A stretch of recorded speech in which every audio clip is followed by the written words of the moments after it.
Okay hello guys. तो कैसे हैं आप लोग सब? सही। आज हम लोग देखने वाले हैं न्यूरल कंट्रोल एंड कोऑर्डिनेशन को, और इसे देख के ख़त्म करेंगे जल्दी जल्दी। चलो देखते हैं, स्टार्ट करते हैं चैप्टर को जल्दी जल्दी और ख़त्म करने की कोशिश करते हैं। देखो चैप्टर बहुत लंबा है। ओके, चैप्टर क्या है, बहुत लंबा है और इसमें बहुत ज़्यादा चीज़ें लॉजिकल हैं, रीजनिंग है, समझना पड़ेगा। याद रखने से ज़्यादा समझने का चैप्टर है ये। और कि बहुत छोटे छोटे पॉइंट्स हैं, और इसी कारण से हो सकता है, मैं पहले बता दे रहा हूँ इस बात को कि मैं करता नहीं हूँ। आई नो कि मैंने पहले सारे वीडियोस में ऐसा बात बोला है, लेकिन बोलना ज़रूरी रहता है। अगर होगा तो मैं न्यूरल कंट्रोल कोऑर्डिनेशन को मैं पहले बताऊंगा, और जो सेंसरी ऑर्गन्स है ना, मैं उसे नेक्स्ट वीडियो में करूंगा, और या तो साथ में कर लूंगा। चलो देखते हैं, पहले स्टार्ट तो करें।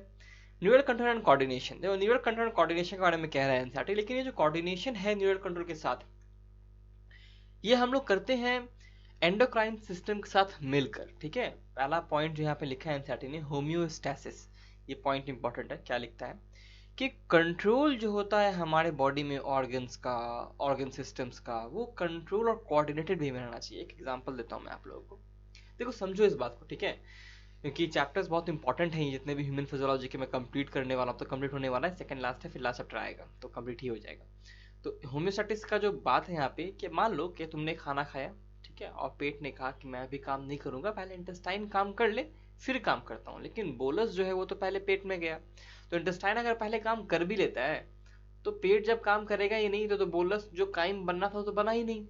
पे स्टमक तो काम ही नहीं किया, तो इंटेस्टाइन के पास काम क्या होगा? जो कंट्रोल होना चाहिए, जो कोऑर्डिनेट, देखो कंट्रोल क्या काम कर रहा है, तो इम्यून सिस्टम बोल रहा है उसे काम करने के लिए, तो कंट्रोल हो गया। ठीक है, कोऑर्डिनेशन शब्द का मतलब क्या होता है कि वो एक लाइन में जैसे ढंग से चलता है, वो कोऑर्डिनेटेड रहे, वो परफेक्ट उसी ढंग से हो।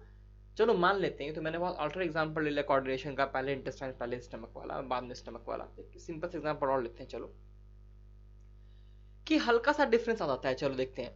मान लिया कि फूड जो है बोलस बन के आपके स्टमक में आया, ठीक है, और क्या हुआ कि जो सिग्नल्स होते हैं एचसीएल सेक्रेट कराने के लिए, वो लेट से निकल रहे हैं।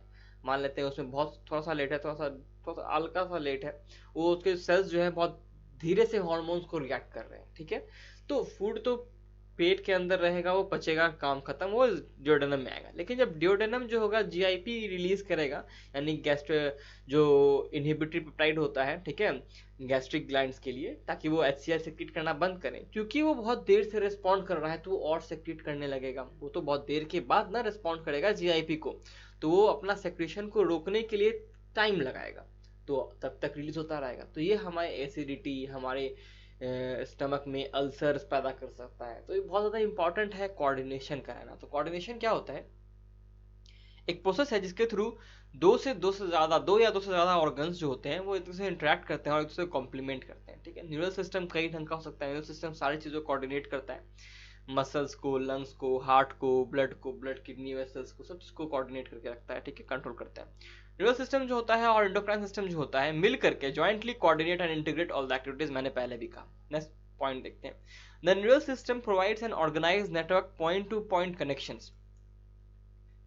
एंड न्यूरल सिस्टम जो होता है, वो point to point connection provide करता है। क्या चीज का? Point to point connection provide करता है हमारे बॉडी में। जैसे कि मान लेते हैं तुमको अपने इंडेक्स फिंगर को हिलाने का मन है, तो तुम बस उसी को हिला सकते हो। ठीक है, उसको टच कर सकते हो, उससे कुछ करवा सकते हो। तुम्हें अपने थंब को करने का, चेंज करने का मन है पोजीशन, तो तुम वो भी कर सकते हो। Okay, clear? तो यहाँ पे ध्यान से देखो क्या हो रहा है कि हमारे पास फिर जो इंडेक्स फिंगर है और थंब है बहुत नज़दीक है, लेकिन फिर भी देखो पॉइंट टू पॉइंट हम लोग कर पाते हैं। इसका नतीजा है कि हम लोग इसको अलग अलग चेंज कर पा रहे हैं पोजीशन में, इसको अलग अलग कंट्रोल कर पा रहे हैं। ठीक है, एंडोक्राइन सिस्टम क्या करता है? केमिकल इंटीग्रेशन देता है हॉर्मोन्स के थ्रू। देखो न्यूरल सिस्टम जो होता है ना, उसका जो इफेक्ट होता है ना, बहुत थोड़े देर के लिए रहता है। जैसे कि तुमने जैसे सोचो तुम्हारे हाथ में, तुम्हारे पास हैंड है ही ना, ठीक है, तो उसमें थंब होगा, थंब होगा ही ना ठीक है, चलो जोक्स अपार्ट, इस थंब को मान लेता हूँ कि मैं हिलाने की, मैं अपने थंब को कोशिश कर रहा हूँ कि मैं इसे हिलाऊं। ठीक है, मैं इसे थोड़ा सा चेंज करूँ पोजीशन में इसे, तो मैंने चेंज किया, वो रुक गया, फिर एक जगह चेंज किया, फिर मैंने अपने थंब को रोक लिया। तो ये बस एक सेकंड में, जैसे ही मैंने सोचा वैसे ही मैंने कर लिया, काम खत्म हो गया हमारा। ठीक है, लेकिन अगर हमें थोड़ी देर समय तक के लिए चाहिए, मान लें हम चाहते हैं कि लगातार हम लोग उसको चेंज करते रहे पोजीशन, वो खुद ब खुद होता रहे, हमें ज़्यादा उसमें ज़्यादा इंटरफेयर करने का जरूरत ना पड़े, तो हम लोग को ऐसा हम न्यूरल सिस्टम से नहीं कर सकते, ठीक है। इसके लिए हमें इंडोक्राइन सिस्टम चाहिए, इसके लिए हमें हार्मोन्स चाहिए होता है, क्योंकि न्यूरल सिस्टम को हमें बार बार बार बार लगातार हमें उसको फंक्शन में उसको स्टिमुलस प्रोवाइड करते रहना पड़ता है, ठीक है। बहुत सारे ढंग के होते हैं nerve impulse, impulse conduction across synapse के थ्रू होता है, फिजियोलॉजी देखना है हमें रिफ्लेक्स एक्शन का। चलो आते हैं न्यूरल सिस्टम को देखते हैं। न्यूरल सिस्टम का जो यूनिट है, जिस जिन से बना हुआ है, जिस सेल से बना हुआ है, उन सेल्स को हम लोग न्यूरॉन्स कहते हैं, जो कि डिटेक्ट कर सकता है, रिसीव कर सकता है, ट्रांसमिट कर सकता है स्टिमुलाई को। स्टिमुलाई यानी कि जो आपको सेंस मिला है, ठीक है, जो जिस ढंग से स्टिमुलाई क्या होता है, जिस भी रीजन के कारण आपके बॉडी में केमिकल या इलेक्ट्रिकल चेंजेस आते हैं, उन चीजों को हम लोग स्टिमुलाई कहते हैं। सिंपल लैंग्वेज में मैंने बताया है। तो कुछ भी हो सकता है, टेम्परेचर चेंज हो सकता है, पिंच हो सकता है, आपको दर्द हो सकता है, आपको हीट का जो टेम्परेचर मैंने बोला वो हो सकता है, कूल टेम्परेचर जो होता है वो हो सकता है, करंट हो सकता है। तो बहुत कुछ है जो कि केमिकल चेंजेस आपके बॉडी में लाए, जहाँ से आप लोग स्टिमुलस ले रहे हैं, तो उसे स्टिमुलस कहते हैं, ठीक है। डिटेक्ट कर सकता है न्यूरॉन, रिसीव कर सकता है, उसको वापस दोबारा कहीं और भेज भी सकता है, ट्रांसमिट भी कर सकता है। हाइड्रा से क्वेश्चन आता है, डायरेक्टली स्टेटमेंट वाइज क्वेश्चन आएगा तो ऐसे क्वेश्चन जरूर आएगा।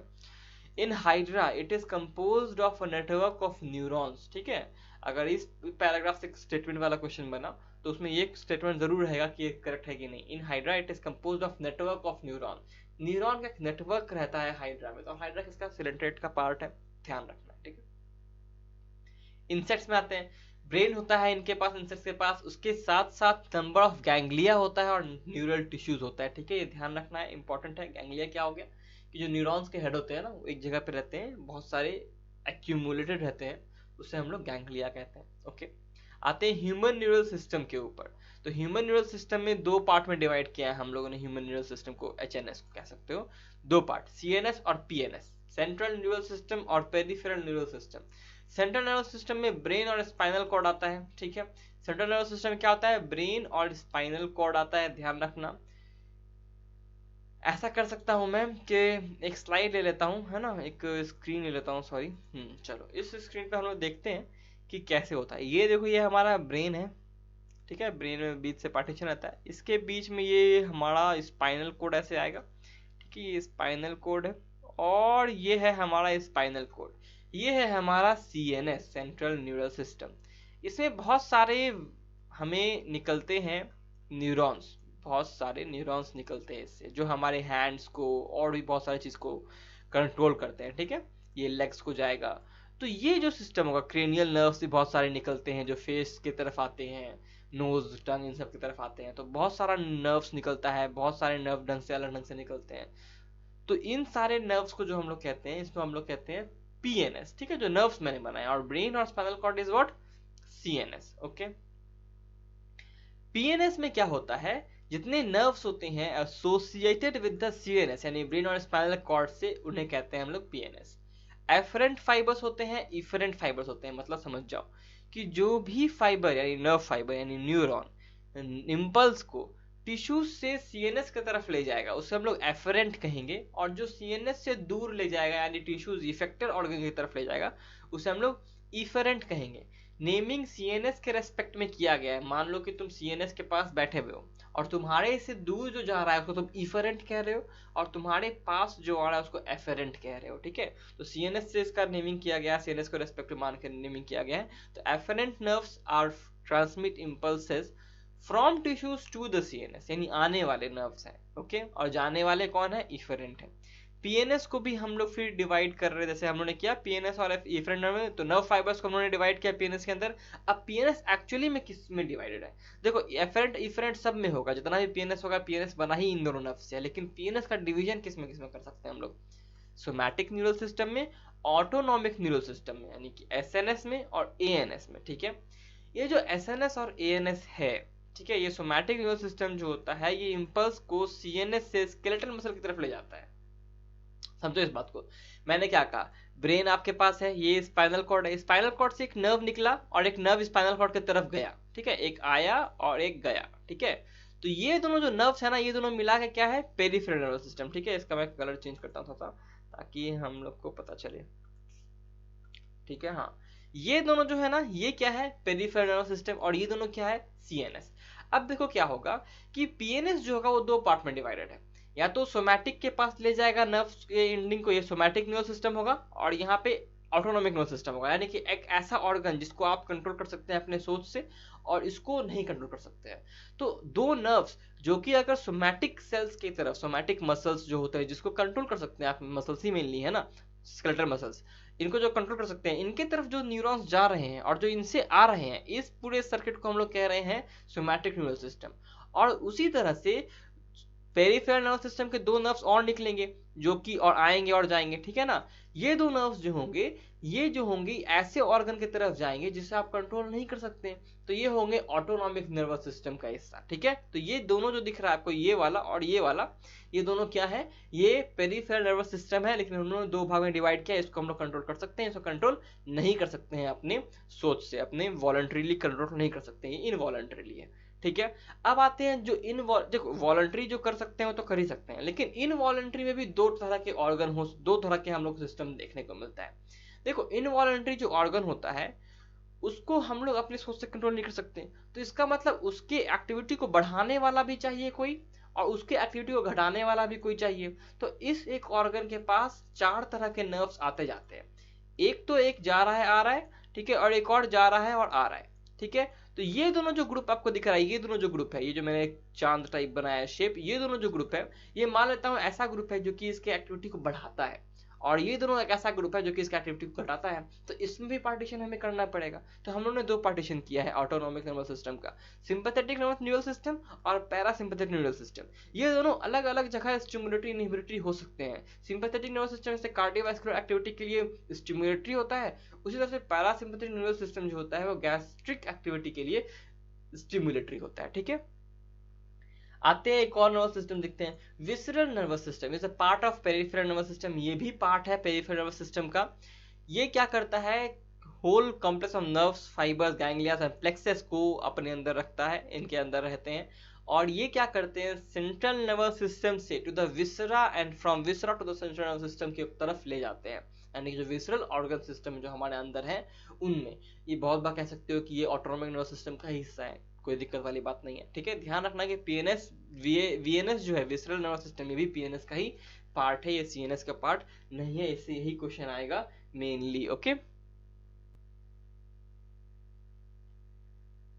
ठीक है। तो अब आगे बढ़ते हैं।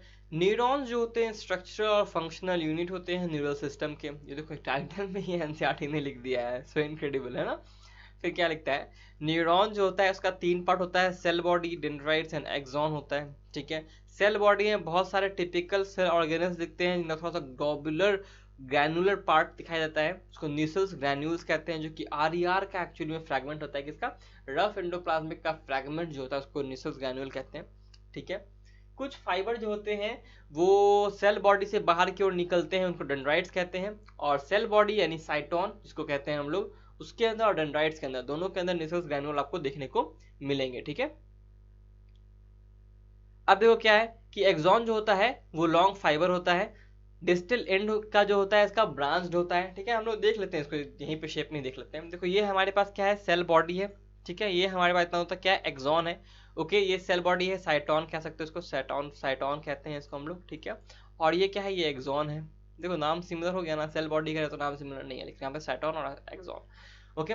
ये देखो डेंड्राइट्स दिख रहे हैं आपको, ये देखो लाल लाल छोटे छोटे दिख रहे हैं ना, राइबोसोम या फिर बैक्टीरिया की तरह दिखते हैं, लेकिन ये है क्या, न्यूसल्स ग्रैन्यूल्स है। ये सेल बॉडी आपको यहाँ लिखा हुआ है भी, ये साइटोन, ये न्यूक्लियस दिख रहा है आपको, ये डेंड्राइट्स दिख रहे हैं। और हर न्यूरॉन में एक ही एक्सॉन होता है, ठीक है। हर न्यूरॉन में एक ही एक्सॉन होता है। डेंड्राइट्स एक से लेकर के कई हो सकते हैं, ठीक है। डेंड्राइट एक से या फिर 0 से लेकर के कई हो सकते हैं, लेकिन एक्सॉन तो एक होगा, ठीक है। और ब्रेन में बहुत सारे ऐसे भी न्यूरॉन्स हैं जिसमें कोई एक्सॉन नहीं होता, सिर्फ और सिर्फ वो कनेक्शन का काम करते हैं, तो उसमें खाली और खाली डेंड्राइट होता है, ठीक है। उस चीज से हम लोग बाद में बात करेंगे, जब आप लोग मेडिकल में पहुंचेंगे तो आप ध्यान से देखिएगा उस चीज को। अभी जो यहाँ पे ध्यान से देखना है वो हम देख रहे हैं। जो एक्सॉन होता है, एक्सॉन के ऊपर कई सारे सेल्स होते हैं, ठीक है। न्यूरोग्लियल सेल्स में से एक सेल है, स्वान सेल्स हैं हमारे पास। ये स्वान सेल्स क्या करते हैं ना कि एक्सॉन को कवर करते हैं और उनके चारों तरफ माइलिन शीथ बनाते हैं, ठीक है। ये माइलिन शीट जो बनता है ये व्हाइट हल्का कलर का होता है, ये बहुत इंपॉर्टेंट पॉइंट है क्योंकि व्हाइट मैटर और ग्रे मैटर हम लोग यहीं से डिफाइन कर देंगे।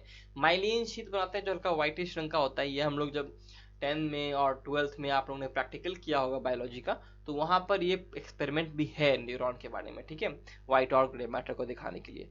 इसमें कुछ केमिकल डालते हैं हम लोग, फिर उसको व्हाइट कलर आता है, क्या आता है वो चीज पता चलता है।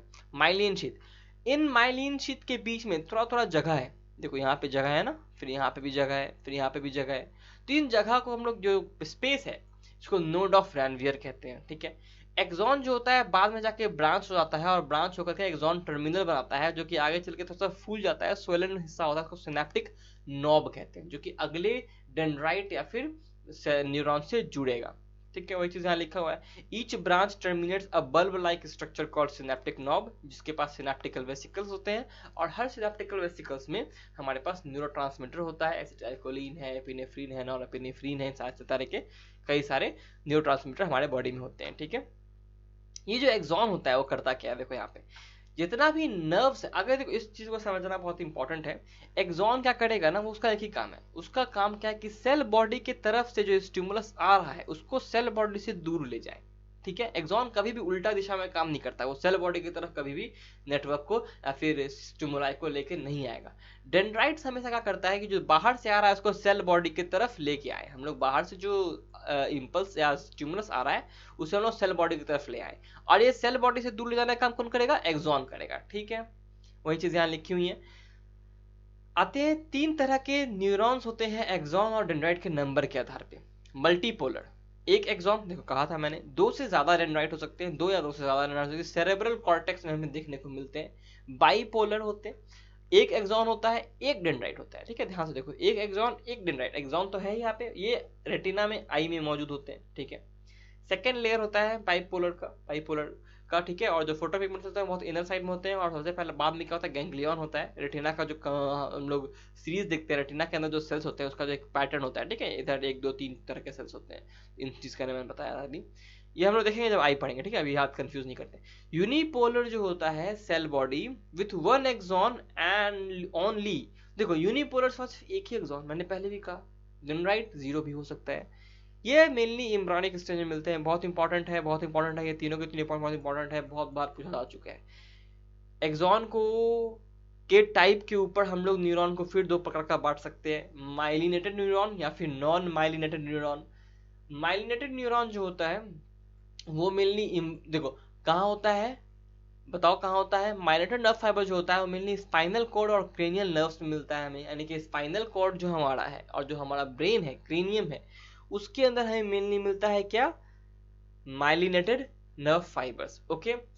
ये जो हमारे पास माइलिन शीथ यहाँ पे जो लिख रहा है, ये जो माइलिन शीथ है इसको बनाता कौन है, तो स्वान सेल्स बनाते हैं, और जो अनमाइलिनेटेड नर्व फाइबर्स होते हैं यानी नॉन माइलिनेटेड, जिसके पास माइलिन शीथ नहीं होता है, क्या उनके पास स्वान सेल्स होता है, बिल्कुल होता है, वहां पे बस स्वान सेल्स बनाते नहीं है माइलिन को, ठीक है, लेकिन होता तो है, होता तो है, ये ध्यान रखना, ठीक है। अब क्या है यहाँ पे कि नर्व फाइबर जो है स्वान में वो क्या कर रहा है, देखो कि मैंने क्या कहा कि उसके पास वो क्या नहीं बनाता, वो माइलिन शीथ नहीं बनाता है, तो अनमाइलिनेटेड नर्व फाइबर्स कहाँ होते हैं भाई, ये होते हैं मेनली ऑटोनोमस और सोमैटिक नर्वस सिस्टम। अब देखो एंजाइटी कैसे लिखता है इसको, यहाँ पे एक्चुअली एंजाइटी से पीएनएस लिख सकता था, ठीक है ना, यहाँ पे भी एंजाइटी से सीएनएस लिख सकता था, कोई दिक्कत वाली बात नहीं है, लेकिन एंजाइटी हमें बहुत क्लैरिफाई किया है कि स्पाइनल और क्रेनियल नर्व्स में होता है, ठीक है। और दूसरा चीज, पीएनएस क्या होते हैं, वैसे नर्व जो कि सीएनएस से जुड़ा हुआ होता है, तो यहाँ कंफ्यूजन ना हो जाए इसलिए एनसीईआरटी पूरी तरह अच्छे से लिख रहा है कि पीएनएस यानी कि जो ऑटोनोमस और सोमैटिक न्यूरल सिस्टम है उसमें होता है हमारे पास क्या, non myelinated nerve fibre, okay. आते हैं कैसे जनरेट होता है हमारा नर्व का जो सारा का सारा न्यूरॉन का जो एक्शन पोटेंशियल है, ओके।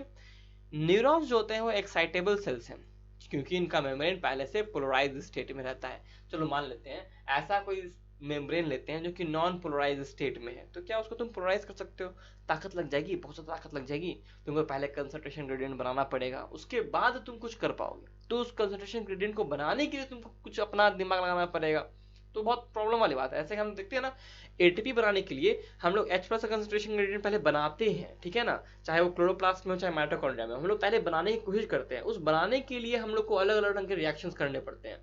तो वो H+ के कंसंट्रेशन को बनाने के लिए, उसके कंसंट्रेशन ग्रेडियंट को, पोटेंशियल ग्रेडियंट को बनाने के लिए हम लोग को काम करना पड़ता है। अभी यहाँ पे क्या है कि न्यूरॉन पहले से ही पोलराइज स्टेट में मिलता है हमें, जनरल ही इसका सिस्टम ही है कि वो पोलराइज में मिलेगा। पोलराइज मतलब क्या होता है समझो, पोलर क्या कहते हो, पोलर बाइपोलर, डाइपोल मोमेंट जिसे कहते हो पोलर है। पोल्स होते हैं, पोल्स क्या होते हैं, चार्ज होते हैं। कहने का मतलब पोलर मतलब क्या हो गया कि एक तरफ मेरे पास निगेटिव चार्ज है, दूसरी तरफ मेरे पास क्या है, पॉजिटिव चार्ज है। ये पोलराइज स्टेट है। मान लेते हैं दोनों एक ही साथ आ जाएं, ठीक है, दोनों एक ही साथ आ जाएं मेरे पास एक ही जगह पे, तो ये तो कट गया ना, प्लस माइनस कट गए, चार्जेस अपने आप को न्यूट्रलाइज कर दिए, तो जीरो हो गया। नहीं, इसके बीच में थोड़ा डिस्टेंस है, इसके बीच में थोड़ा सा फोर्स भी लग रहा है, ठीक है, ये चीज भी ध्यान रखना क्योंकि प्लस माइनस चार्ज है। इसे कहते हैं हम लोग पोलर, पोलर मॉलिक्यूल। HCl कैसे दिखता है आप लोग को, HCl कैसा दिखता है, एक HCl है ये हमारे पास, यहाँ पे आता है डेल्टा नेगेटिव चार्ज और यहाँ पे कहता है डेल्टा पॉजिटिव चार्ज, है ना। तो ये जो चार्ज H+ और HCl H+ में है और HCl माइनस में है, ये जो आपको दिख रहा है यहाँ पे, ये क्या है हमारे पास, पोलर मॉलिक्यूल है। इसी तरह से न्यूरॉन्स का जो मेम्ब्रेन होता है, ऐसे ये मेम्ब्रेन है न्यूरॉन का, तो ये भी पोलर होता है। पोलर कैसे होगा न्यूरॉन का मेम्ब्रेन, तो अपने आउटसाइड यानी कि बाहर से पोलर होता है, बाहर कुछ चार्ज होगा और अंदर कुछ और चार्ज होगा, तो एक पोलर मॉलिक्यूल का शेप यहाँ पे बनाएगा ये, ठीक है, पोलर मॉलिक्यूल बनाता है इस तरफ भी और इस तरफ भी, ठीक है, समझे आप लोग। आगे बढ़ते हैं। अब क्यों बनता है ऐसा, क्योंकि ये जो आयन, जो कि इन मेम्ब्रेन के पास आयन चैनल होता है और ये आयन चैनल सेलेक्टिवली परमिएबल होता है, तो हर आयन को अलग अलग ढंग से ये अपने क्रॉस ट्रैवल करने देता है, ठीक है।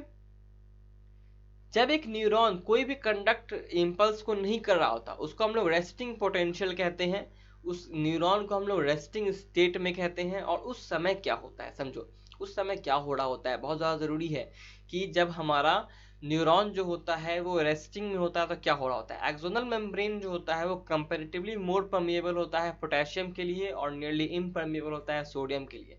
जब वो रेस्टिंग में है, इसका मतलब उस समय भी काम चल रहा है। उस समय भी क्या काम चल रहा है कि हमारा जो मेम्ब्रेन है वो पोटेशियम के लिए ज़्यादा परमिएबल है और लगभग सोडियम के लिए इम्परमिएबल है। ओके, समझो इस बात को। अब समझो क्या होगा कि जो हमारे सेल्स हैं, सेल्स में जनरली क्या, देखो ये चीज हम लोग केमिस्ट्री एस ब्लॉक में भी देखे थे, सेल्स के अंदर क्या होता है ना, सेल्स के अंदर हमारे पास ज्यादा मात्रा में क्या होता है बताओ, पोटेशियम होता है, ठीक है, पोटेशियम होता है। और सेल के बाहर क्या होता है, सेल के बाहर ज्यादा मात्रा में सोडियम होता है, ठीक है, ये फैक्ट एनसीईआरटी केमिस्ट्री में भी लिखा हुआ है। जो मेम्ब्रेन होता है वो इम्परमिएबल होता है निगेटिवली चार्ज प्रोटीन्स के लिए भी, जो कि एक्सोप्लाज्म में होते हैं, यानी जो एक्सॉन है उसके, यानी साइटो तो सेल ही है ना भाई, तो सेल के अंदर कुछ प्रोटीन्स भी होते हैं जो कि निगेटिवली चार्ज होते हैं, तो उसके लिए भी ये इम्परमिएबल होता है, ध्यान रखना। एक ऐसा प्रोटीन है जो कि पॉजिटिवली चार्ज बेसिक होता है, उसके बारे में जरा मुझे बताओ कि कहाँ पढ़ा है तुमने, 12th में, सेकेंड यूनिट है, ठीक है, सेकेंड चैप्टर है, मैं बता दिया, चैप्टर का नाम नहीं बता रहा मैं। वो बताओ कि कौन सा ऐसा प्रोटीन है जो कि पॉजिटिव और बेसिक होता है मेनली, ठीक है, बेसिक इन नेचर होता है, बहुत इंपॉर्टेंट चीज है, ठीक है। देखो यहाँ पे नेगेटिव चार्ज प्रोटीन दिया हुआ है, एक्सोप्लाज्म में होते हैं, हाई कंसंट्रेशन में होता है K+ और नेगेटिव चार्ज प्रोटीन सेल के अंदर। इसी कारण से क्या होता है कि हमारा जो जो सेल का जो पोटेंशियल है वो ऊपर प्लस माइनस के चेंज में आ जाता है, ठीक है। मैं बता नहीं रहा कौन सा प्लस है कौन सा माइनस है, अभी एक और बात यहाँ पे समझना बहुत जरूरी है, ठीक है। वो क्या समझना जरूरी है, यहाँ पे लिख रहा है एनसीईआरटी, दीज आयनिक ग्रेडियंट्स, जो कि आयनिक ग्रेडियंट्स बनता है हमारे पास, बाहर प्लस और अंदर का जो निगेटिव वाला चार्ज बन रहा है, ठीक है ना, वो जब बनता है वो कैसे मेंटेन होता है, are maintained by the active transport of ions sodium potassium pump which transport 3Na outwards and 2+ K+ into the cell. आप समझो, इस बारे में भी एनसीईआरटी केमिस्ट्री में लिखा हुआ है एस ब्लॉक में, ठीक है, बहुत सारी चीजें एनसीईआरटी केमिस्ट्री में लिखी हुई है बायोलॉजी को लेकर के, ध्यान रखना, ठीक है। क्या लिखता है एनसीईआरटी कि वहां पर क्या होता है कि हमारे बॉडी में जो एटीपी है ना, उसमें 1/3 एटीपी इसी सोडियम पोटेशियम पंप को चलाने में चला जाता है, ठीक है। और क्या होता है कि जो पंप होता है ना, मान लो कि ये जो हमारे पास ये सेल है हमारे पास, ठीक है, ये मेम्ब्रेन का यहाँ पे मेम्ब्रेन पोटेंशियल है हमारे पास, ये हमारे पास आयनिक चैनल है। इस आयनिक चैनल से अंदर की तरफ 2K+ आएंगे, 2K+ आएंगे और बाहर चले जाएंगे अंदर से क्या, 3 Na+, ठीक है, 3 Na+। तो देखो हम लोग 3 Na+ को बाहर भेज रहे हैं और 2 को ही अंदर ले रहे हैं, तो यहाँ पे क्या होगा कि बाहर पॉजिटिव और निगेटिव अंदर आने का ज्यादा चांसेस बढ़ गया ना, बिकॉज पॉजिटिव ज्यादा बाहर है उसके हिसाब से निगेटिव आया। ये नहीं कि यहाँ पे चार्ज निगेटिव हो गया, नहीं, लेकिन बाहर मान लेते हैं कि बाहर 10 वोल्ट है, नीचे 8 वोल्ट है, तो कहने का मतलब क्या हो रहा कि नीचे वो निगेटिव में आ गया ना, 10 से 8 है ना, कम है ना, ये वही चीज बताना चाह रहा है प्लस माइनस, ऐसा नहीं कि निगेटिव चार्ज हो जाता है नीचे, ठीक है। ये हो गया हमारे पास। आगे बढ़ते हैं, देखो क्या होता है, जैसे ही स्टिमुलस मान लेते हैं कि ये एक्सॉन है हमारे पास, ये एक्सॉन दिख रहा है, यहाँ पे क्या होगा, ये न्यूरॉन होगा, फिर यहाँ पे एक्सॉन का टर्मिनल होगा, ठीक है, ये एक्सॉन, यहाँ पे ये हमारे पास न्यूरॉन का हेड होगा, साइटोन होगा, और यहाँ पे एक्सॉन का टर्मिनल होगा, डेंड्राइट्स निकले हुए होंगे, ठीक है, मैं एक एग्जाम्पल टाइप डायग्राम बनाया हो। ओके, अब क्या होगा समझो, ये जो एक्सॉन आपको दिखाई दे रहा है, जैसे ही देखो पहले क्या होता है जनरल स्टेट में, यहाँ पे ध्यान से देखना, जनरल स्टेट में क्या होता है, बाहर पॉजिटिव है, अंदर क्या है, निगेटिव है। ये आपको दिख रहा है आयनिक चैनल दिख रहा है, ये क्या है, ये आयन चैनल है जहाँ से काम हो रहा है। जैसे ही जहाँ पे भी स्टिमुलस मिलता है, ऐसे मान टच को हम लोग स्टिमुलस मान के चल सकते हैं, तो मान लो यहाँ पे किसी ने टच किया, तो उस टच के कारण क्या होता है कि यहाँ पे जो आयनिक चैनल्स होते हैं वो खुल जाते हैं, वो क्या करते हैं, Na+ को बाहर से अंदर की ओर ट्रांसफर करने लगते हैं, ठीक है। उससे क्या होता है कि जितने भी प्लस चार्ज अंदर आते हैं और बाहर चूंकि प्लस का कमी होने लगता है, इसी कारण बाहर आ जाता है निगेटिव चार्ज और अंदर होता है पॉजिटिव चार्ज। अब यहाँ ध्यान से देखो, ये पॉजिटिव यहाँ पे दिख रहा है और यहाँ निगेटिव दिख रहा है, और यहाँ पॉजिटिव दिख रहा है और यहाँ निगेटिव दिख रहा है। ओके, अब क्या है कि यहाँ पॉजिटिव, अब देखो क्या होगा कि ये पॉजिटिव से निगेटिव और निगेटिव से पॉजिटिव, ठीक है, ठीक है। तो यहाँ पे आप लोग देख रहे हैं कि प्लस है और माइनस हो गया और प्लस से माइनस हो गया। तो यहाँ पे ध्यान से देखो, अगर ये माइनस है और इधर प्लस है, तो देखो ये बैटरी टाइप बन गया ना सेल। यहाँ देखो सर्किट पूरा हो गया, प्लस से माइनस करंट जाएगा, फिर इधर जाएगा, फिर इधर जाएगा, फिर इधर आएगा, तो ऐसे सर्किट पूरा हो जाता है ना। इसी ढंग से क्या हो, यहाँ पे सर्किट दिखा रहा है बी डायग्राम में। अगर इस पॉइंट से बी पॉइंट तक, यानी ए पॉइंट से बी पॉइंट तक अगर आपको कंडक्शन को आगे बढ़ाना है, तो क्या होगा कि हमारा जो प्लस है वो माइनस की तरफ करंट जाएगा और फिर इस चैनल से होता हुआ फिर इधर आ जाएगा। तो यहाँ पे जो पोटेंशियल होगा वापस से फिर से सेम हो जाएगा जो पहले था, और जो कंडक्शन है वो आगे बढ़ गया, और ये बहुत फास्टली होता है मोशन आगे की तरफ, ठीक है। मैंने पहले बताया कि अगर न्यूरॉन रेस्ट पे है उसे रेस्टिंग पोटेंशियल कहेंगे, ठीक है। और जब स्टिमुलस जो होता है वो हम लोग अप्लाई करते हैं किसी साइट है, मान लो ए के पास, तो वो फ्रीली परमिएबल बन जाता है Na+ के लिए। फिर Na+ होता है रैपिड इनफ्लक्स होता है किसका, Na+ आयन का अंदर की तरफ सेल के, और इससे क्या होता है कि आउटर सरफेस जो होता है मेम्ब्रेन वो नेगेटिवली चार्ज हो जाता है और इनर साइड हो जाता है पॉजिटिवली चार्ज। इसीलिए इसे हम लोग क्या कहते हैं, डीपोलराइज्ड स्टेट। क्यों, क्योंकि पहले पोलराइज था, अब हम लोगों ने उसे डीपोलराइज्ड कर दिया, ठीक है। और ऐसे काम को करने को हम लोग कहते हैं एक्शन पोटेंशियल। और इस समय इसको क्या इनफैक्ट क्या आता है, नर्व इम्पल्स, पल्स, इसी चीज को नर्व इम्पल्स कहा जाता है जो एक्शन पोटेंशियल हमने जनरेट करवाया है। ओके, ठीक है। और इसी तरह से करंट का जो सर्किट होता है वो आगे बढ़ता रहता है, ठीक है। तो इस ढंग से हमने देखा ए टू बी हमारा आगे बढ़ा है। ओके, चलो अब आगे बढ़ते हैं। तो आगे बढ़ेंगे तो अब क्या देखेंगे हम लोग के बी टू ए, जैसे सर्किट कंप्लीट हो गया, सर्किट कंप्लीट होने का क्या हुआ कि जो इम्पल्स होता है हमारा एक्शन पोटेंशियल वो ए पे जनरेट हुआ है लेकिन बी तक पहुंच गया, इसी तरह से फिर वो आगे और बढ़ सकता है। The rise in stimulus induced permeability to Na+ extremely short lived, यानी कि जो ये जो परमिएबिलिटी अचानक से बढ़ गया था स्टिमुलस आने के बाद Na+ के लिए, ये बहुत छोटे समय के लिए रहता है और उसके बाद तुरंत क्या होता है कि K+ के लिए दोबारा से परमिएबिलिटी बढ़ जाती है जो हम लोगों ने पहले देखा था, और Na+ को बाहर ट्रांसफर करने दिया जाता है। और इस तरह से हम लोग अपने मेम्ब्रेन को दोबारा से रीपोलराइज कर देते हैं। देखो रेस्टिंग पोटेंशियल पोलराइज था, तो पहले पोलराइज्ड स्टेट, फिर हुआ डीपोलराइज्ड जब हम लोग स्टिमुलस दिए, तो फिर क्या हो जाएगा, फिर वापस रेस्टिंग में जाएगा ना वो, तो रेस्टिंग में जाएगा तो फिर वो रीपोलराइज कहेंगे। ऐसे कि डिफरेंशिएशन होता है, डी डिफरेंशिएशन होता है, फिर री डिफरेंशिएशन होता है, उसी ढंग से।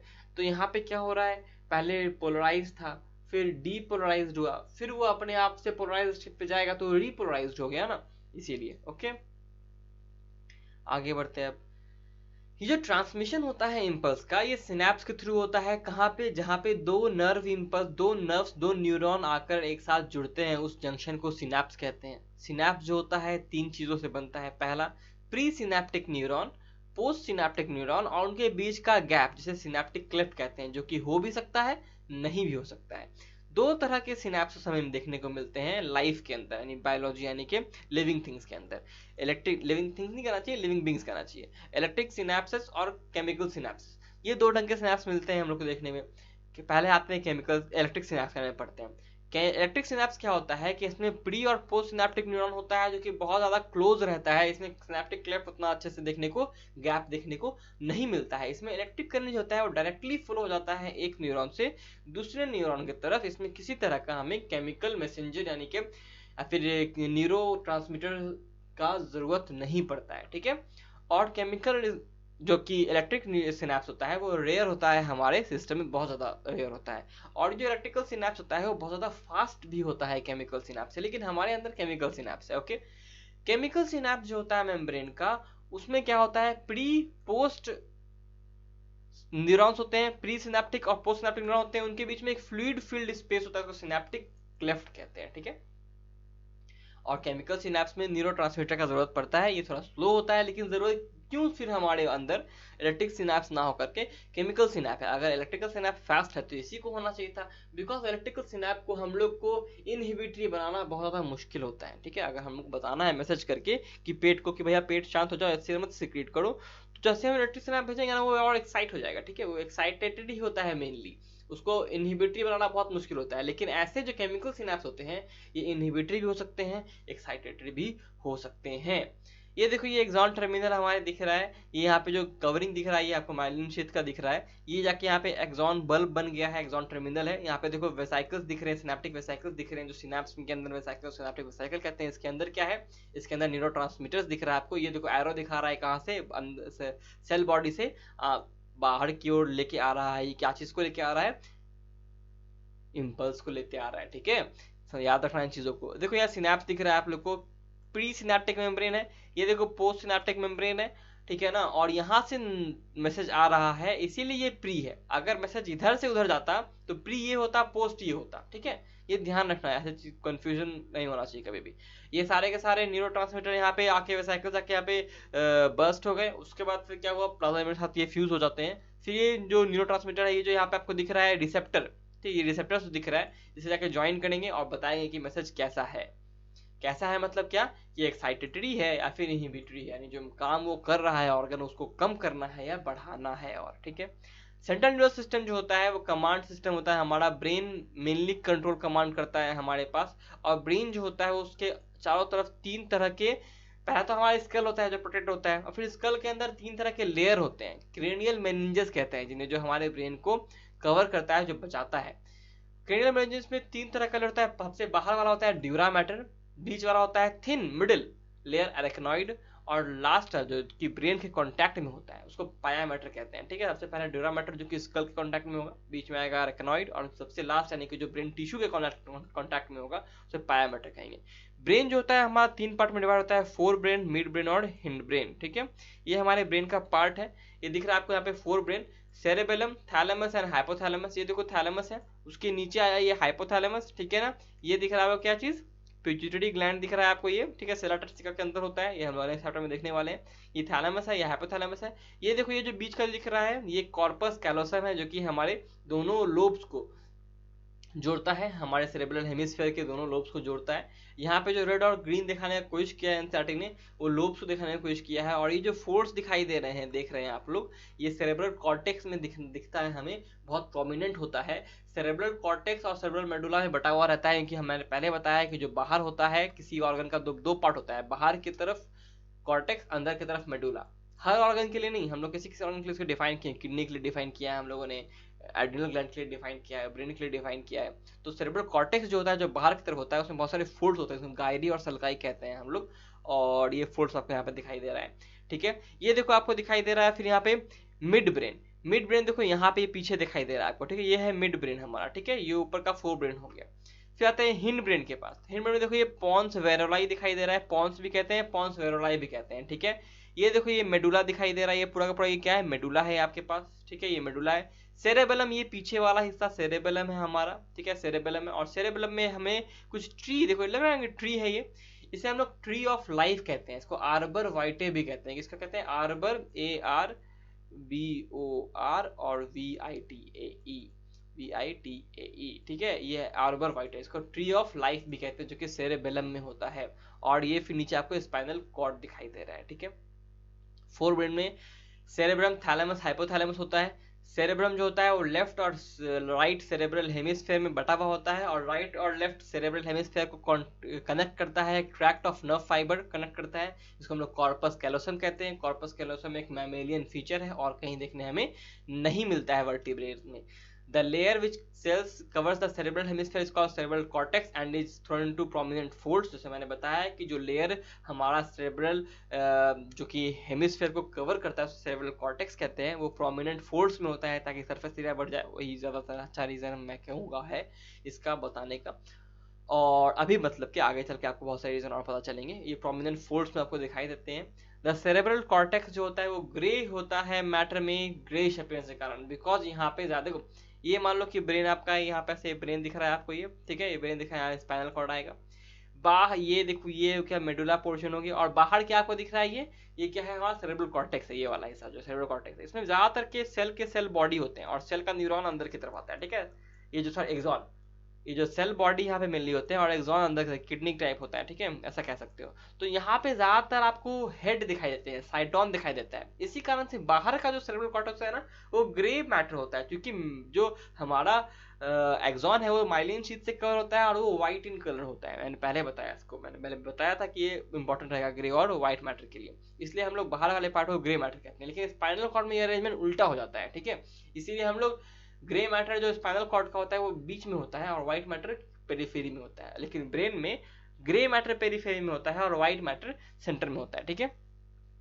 फिर हमारे पास सेरेब्रल कॉर्टेक्स में बहुत सारे एरियाज होते हैं, सेंसरी एरिया होते हैं, मोटर एरियाज होते हैं, ठीक है ना, और बहुत सारे ऐसे एरिया होते हैं जो कि ना कि सेंसरी है ना ही मोटर है, ओके। तो ऐसे एरिया को हम लोग एसोसिएशन एरिया कहते हैं, जो कि हमें इंटर सेंसरी एसोसिएशन दिखाई देता है, जिसमें मेमोरी होता है, कम्युनिकेशन होता है, ठीक है ना, बहुत सारी चीजें काम करता है वो भी। फिर कुछ फाइबर्स जो होते हैं वो माइलिन, देखो फाइबर्स जो होते हैं ट्रैक्ट मतलब कॉर्पस कैलोसम के, ट्रैक्ट ऑफ नर्व फाइबर्स, ये जो ट्रैक्ट ऑफ नर्व फाइबर्स है वो माइलिन शीट से कवर होते हैं, जो कि क्या बनाते हैं, इनर पार्ट बनाते हैं सेरेब्रल हेमिस्फेयर का, इसलिए इसको व्हाइट मैटर भी हम लोग कहते हैं। यहाँ पे एनसीईआरटी लिखता है, जो कि ओपेक व्हाइट अपीयरेंस हमें देता है। फिर ये बात हमें लिखा हुआ भी है माइलिन शीट वाले न्यूरॉन में कि ये हमें सीएनएस में देखने को मिलता है, माइलिनेटेड न्यूरॉन्स। थैलेमस जो होता है वो मेजर कोऑर्डिनेटिंग सेंटर है हमारे मोटर और सेंसरी सिग्नल के लिए, बहुत इंपॉर्टेंट पॉइंट है। सेरेब्रम इसको रैप अराउंड करता है, इसके चारों तरफ रहता है। थैलेमस क्या है, मेजर कोऑर्डिनेटिंग सेंटर है सेंसरी और मोटर सिग्नल के लिए, पॉइंट इंपॉर्टेंट है, ध्यान रखना। हाइपोथैलेमस क्या होता है कि थैलेमस के बेस में मौजूद रहता है और हाइपोथैलेमस बहुत सारा काम करता है, जैसे कि हमारे बॉडी टेम्परेचर को, अर्ज ऑफ ईटिंग को, ड्रिंकिंग को, इन सारी चीज़ों को काम करता है, ठीक है। इनके पास कुछ सेल्स भी होते हैं हाइपोथैलेमस के पास, जो कि न्यूरोसेक्रेटरी सेल्स कहलाते हैं, जो कि हाइपोथैलेमिक हार्मोन्स को निकालते हैं। इनके बारे में हम लोग नेक्स्ट चैप्टर में पढ़ेंगे एंडोक्राइन सिस्टम में। द इनर पार्ट जो होता है सेरेब्रल हेमिस्फीयर का, वो एसोसिएटेड रहता है कुछ डीप स्ट्रक्चर्स के साथ, जैसे कि एमिगडेला, हिप्पोकैम्पस, जिसका शेप जो होता है वो हमारे जो हॉर्स फिश जो होता है, हिप्पोकैम्पस जो होता है उससे मिलता है, इसका नाम एमिगडेला और हिप्पोकैम्पस। एमिगडेला कैसा होता है, ये बादाम होता है ना, आलमंड होता है जो, उसके शेप का होता है, इसलिए इसका नाम यही दिया गया है। ये एक मिल करके एक लिम्बिक लोब बनाता है, लिम्बिक सिस्टम बनाता है, जो कि हाइपोथैलेमस के साथ काम करता है मिल करके। और क्या काम करता है, तो सेक्सुअल बिहेवियर को, एक्सप्रेशन ऑफ इमोशनल रिएक्शन, जैसे एक्साइट होते हैं, प्लेजर होता है, रेज होता है, गुस्सा जो होता है, दुश्मनी या फिर बदला लेने का जो रेज मतलब, फियर जो होता है, डर होता है, मोटिवेशन, इन सब के लिए लिम्बिक सिस्टम काम करता है। बहुत एडवांस सिस्टम है ये, one of the advance system है जो कि ह्यूमन में बहुत ज़्यादा अच्छे से मौजूद है, ठीक है, ये बात ध्यान रखना। और भी एनिमल्स में होता है, मैमल्स में होता है, लेकिन ध्यान रखना कि ह्यूमंस में बहुत अच्छे से प्रोमिनेंटली ये मौजूद होता है। मिड ब्रेन पे आते हैं, मिड ब्रेन में ज़्यादा आंसर लिखना नहीं है। क्या लिखा है कि मिड ब्रेन जो होता है एसोसिएटेड होता है थैलेमस या हाइपोथैलेमस से एसोसिएटेड होता है फोर ब्रेन के, और पॉन्स से भी एसोसिएटेड होता है। देखो mid brain is located between pons and hypothalamus and thalamus, ठीक है, इन दोनों के बीच में होता है। यहाँ पे देखो थैलेमस था, ये हाइपोथैलेमस था, यहाँ पे पॉन्स था, यहाँ पे था मिड ब्रेन, ठीक है, ये था मिड ब्रेन, ओके, ये मिड ब्रेन था। मिड ब्रेन से डक्ट जाता है, इसको सेरेब्रल एक्वेडक्ट कहते हैं, जो कि हमारे पास मेनिंजेस जो होते हैं, सॉरी, हमारे पास जो ब्रेन के अंदर जो वेंट्रिकल्स होते हैं उनको कनेक्ट करने के लिए होता है। इसे सीएसएफ इसके अंदर रहता है, यानी सेरेब्रल स्पाइनल फ्लूइड रहता है, इस फ्लूइड इसके अंदर रहता है। ये जो कैनाल होता है सेरेब्रल एक्वेडक्ट, ये मिड ब्रेन से पास करता है। 4 तरह के स्वेलिंग्स मिलते हैं हमें मिड ब्रेन में, वो होते हैं कॉर्पोरा, क्वाड्रिजेमिना, और ये चारों जो होते हैं राउंड स्वेलिंग जो होते हैं लोब में मिड ब्रेन के, ये हमें सुन के जो देखने का काम होता है। ऐसे मान लो आपको कोई बुलाता है, ऐसे मम्मी आपके आके पीछे से बुलाए, पापा आपके पीछे से बुलाया आकर के, किसी ने दोस्त ने आपके बुलाया, आपको लेफ्ट से बुलाया जा रहा है कि राइट से बुलाया जा रहा है, आपको ये समझ में आ जाता है, और आप सुनते हैं उस कान से जिस तरफ से बुलाया जा रहा है। कह सकता हूँ दोनों कान ही खुला रहता है आपका, दोनों कान सुनते होंगे, भले उस इंसान ने लेफ्ट से बुलाया हो, लेकिन आवाज तो दोनों कान में आती है और दोनों कान से आप सुन रहे होते हैं, लेकिन आप अपने जो सिर है उसको उसी तरफ घुमाते हैं जिस तरफ से आवाज आया है। ये काम कॉर्पोरा क्वाड्रिजेमिना का है, ठीक है। ऊपर नीचे दाएं बाएं, ये दो जो लोब्स है ना, 4 लोब जो है ऊपर नीचे दाएं बाएं 4 डायरेक्शन जो है, ये उसका कॉर्पोरा क्वाड्रिजेमिना काम है। विजन से ज्यादा एसोसिएटेड होता है, ज्यादातर हियरिंग से ज्यादा अच्छा इसको विजन से एसोसिएटेड माना जाता है, ठीक है। हिंड ब्रेन में क्या होता है, पॉन्स होता है, सेरेबेलम होता है, मेडुला होता है। मेडुला को मेडुला ऑब्लंगाटा और पॉन्स को पॉन्स वेरोलाई भी कहते हैं। सेरेबेलम में क्या होता है कि बहुत हद तक कन्वर्टेड सरफेस होता है, जिसको हम लोग एडिशनल स्पेस प्रोवाइड करता है कि इसके लिए मोर न्यूरॉन के लिए। वो जो कन्वर्टेड सेगमेंट होता है उसे हम लोग आर्बर वाइटे या फिर ट्री ऑफ लाइफ भी कहते हैं, ठीक है। पॉन्स जो होता है फाइबर होता है जो कि इंटरनेट कनेक्ट करता है डिफरेंट रीजन ऑफ ब्रेन को। ये बहुत इंपॉर्टेंट है, देखो यहाँ पे लिखा है pons connect fibre tract that interconnect different regions of the brain, अलग अलग रीजन्स को कनेक्ट करता है। मेडुला के पास क्या होता है, मेडुला जो ब्रेन होता है वो स्पाइनल कॉर्ड से कनेक्शन बैठाता है, किसका, ब्रेन का, ठीक है। मेडुला क्या करता है, स्पाइनल कॉर्ड और ब्रेन को कनेक्ट करता है। और मेडुला के पास बहुत सारे सेंटर होते हैं, ये भी बहुत इंपॉर्टेंट सेंटर ऑफ में से एक है। इसके पास रेस्पिरेशन का, कार्डियोवास्कुलर रिफ्लेक्सेस का, गैस्ट्रिक सेक्रेशन का आपके पास सेंटर होता है, ठीक है। ये जो 3 मेजर पोर्शन जो होते हैं ना, वो मिलकर ब्रेन स्टेम बनाते हैं। कौन कौन, मिड ब्रेन, पॉन्स और मेडुला। क्योंकि देखो ब्रेन जो पूरा ऐसा है, और ब्रेन यहाँ पे आया हमारे पास, यहाँ पे आया मिड ब्रेन, ये आया पॉन्स, और ये आया यहाँ पे आपका मेडुला, ये तीनों। और सेरेबेलम तो पीछे ना होता है, सेरेबेलम पीछे है, ये बनाता है ब्रेन स्टेम, यानी कि जो ब्रेन को खड़े रहने के लिए मदद कर रहा है। जो हमारा ब्रेन एक ट्री है, तो ये जो ब्रेन स्टेम है उसको, इस पेड़ को खड़े रहने के लिए मदद करता है, इसीलिए यहाँ पे सेरेबेलम को हम लोग इंक्लूड नहीं करते हैं। Mid brain, pons Varolii, medulla oblongata, ठीक है। ब्रेन स्टेम क्या करता है, कनेक्शन फॉर्म करता है ब्रेन और स्पाइनल कॉर्ड के बीच में, ओके।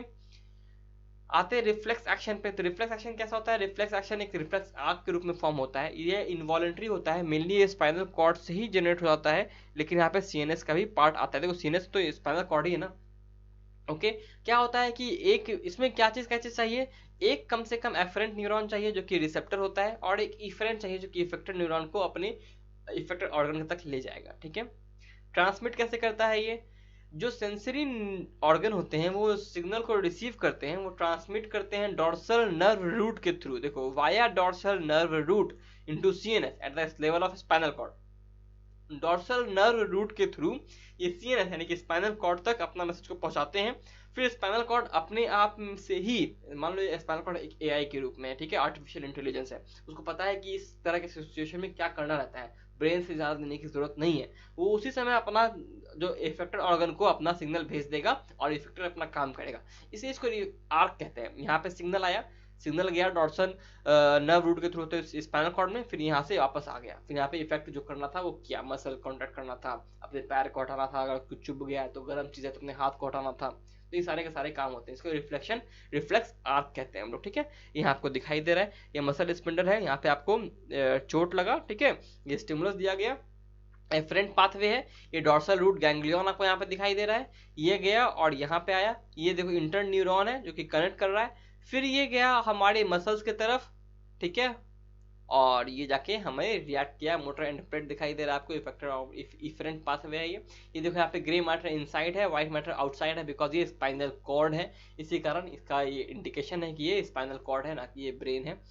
बहुत सारे केसेस में हमें ब्रेन का सहायता लेना पड़ता है, ठीक है। जैसे मम्मी ने कहा कि चाय गर्म है, दूध गर्म है, इसे ध्यान से उठाना, लेकिन आपने गए जल्दी से उठा लिए, तो आपको गिलास को ही छोड़ नहीं देते, वरना आप छोड़ देते हैं ना, छोड़ते नहीं है, आप ध्यान से उसको रखते हैं, फिर अपना हाथ हिलाते हैं, अरे बहुत ज्यादा करके लग गया, बहुत करके लग गया, चोट लग गया तो, या फिर गर्म था बहुत हाथ जल गया, लेकिन उसको आप ध्यान से रख देते हैं। आपको पता है कि अगर गिर गया तो मम्मी मुझे डांटेंगी, मारेंगी, गिलास टूट गया अगर शीशा का है तो, बहुत ज़्यादा डार्क पड़ने वाला है, तो आपको बात ध्यान से रखते हैं तो यहाँ पे ब्रेन के डिसीजन मेकिंग का काम आता है, ठीक है। तो इसलिए रिफ्लेक्स एक्शन ही बहुत सोच समझ के जाता है, सिचुएशन क्या है उस पर डिपेंड करता है, ठीक है। आगे बढ़ेंगे हम लोग सेंसरी ऑर्गन्स पे, तो हम लोग नेक्स्ट वीडियो में देखेंगे इसको, क्योंकि चैप्टर बहुत ज़्यादा लंबा है, बहुत इंपॉर्टेंट है, इसलिए इसमें आई और ईयर अपने आप में एक चैप्टर के रूप में काम आ सकता है आपको आगे चल के भी। आप लोग देखिएगा, जो आप लोग आगे पढ़िएगा पता चलेगा आपको। तो इस वीडियो को यहीं पे एंड करते हैं हम लोग, नेक्स्ट वीडियो में मिलेंगे। Till then take care, study smart, work hard guys and stay healthy.